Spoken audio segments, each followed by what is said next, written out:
ಮೂತ್ರದಲ್ಲಿ ರಕ್ತ ಬರ್ತಾ ಇದೆ ಮತ್ತು ತೂಕ ಕಡಿಮೆ ಆಗ್ತಾ ಇದೆ ಅಂತ ನಮ್ಮಲ್ಲಿ ಬಂದಾಗ ನಾವು ಅವ್ರನ್ನ ಪರೀಕ್ಷೆ ಮಾಡಿ ಮತ್ತು ಕೆಲವು ಟೆಸ್ಟ್ಗಳನ್ನು ಮಾಡಿದ್ವಿ. ಟೆಸ್ಟ್ಗಳಂದರೆ ಅಲ್ಟ್ರಾಸೌಂಡ್ ಮಾಡಿದಾಗ ರೈಟ್ ಕಿಡ್ನಿಲಿ ಒಂದು ಗೆಡ್ಡೆ ಇದೆ ಅಂತ ಗೊತ್ತಾಯಿತು. ಸೊ ಅದು ಆ ಗೆಡ್ಡೆ ಯಾವ ಥರ ಗೆಡ್ಡೆ ಅನ್ನೋದಕ್ಕೆ ನಾವು ಖಚಿತಪಡಿಸ್ಕೊಳ್ಳೋಕ್ಕೆ CT ಯೂರೋಗ್ರಾಮ್ ಟೆಸ್ಟ್ ಮಾಡಿದ್ವಿ. CT ಸ್ಕ್ಯಾನ್ ಮಾಡೋದ್ರಿಂದ ನಮಗೆ ಅದು ಗೆಡ್ಡೆ ಎಷ್ಟು ದೊಡ್ಡದಿದೆ, ಅದು ಏನಾದ್ರು ಕ್ಯಾನ್ಸರ್ ಗೆಡ್ಡೆನಾ, ಮತ್ತು ಅದೆಲ್ಲರೂ ಬೇರೆ ಕಡೆಗೆ ಸ್ಪ್ರೆಡ್ ಆಗಿದೆಯಾ ಅನ್ನೋದು ಗೊತ್ತಾಗತ್ತೆ. ಸೊ CT ಸ್ಕ್ಯಾನ್ ಮಾಡಿದಾಗ ಇದು ರೈಟ್ ಕಿಡ್ನಿದು ಕ್ಯಾನ್ಸರ್ ಅಂತ ಗೊತ್ತಾಯಿತು. ರೀನಲ್ ಸೆಲ್ ಕಾರ್ಸಿನೋಮಾ ಅಂತೀವಿ ನಾವು.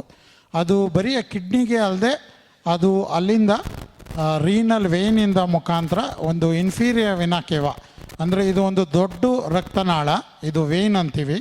ಇದು ಕೆಳಹೊಟ್ಟೆ ಮತ್ತು ಕಾಲುಗಳಿಂದ ರಕ್ತವನ್ನು ವಾಪಸ್ ತಗೊಂಡೋಗಿ ಹಾರ್ಟ್ಗೆ ಸೇರಿಸುವಂಥ ಒಂದು ರಕ್ತನಾಳ. ಇದು ಒಂದು ದೊಡ್ಡ ರಕ್ತನಾಳ.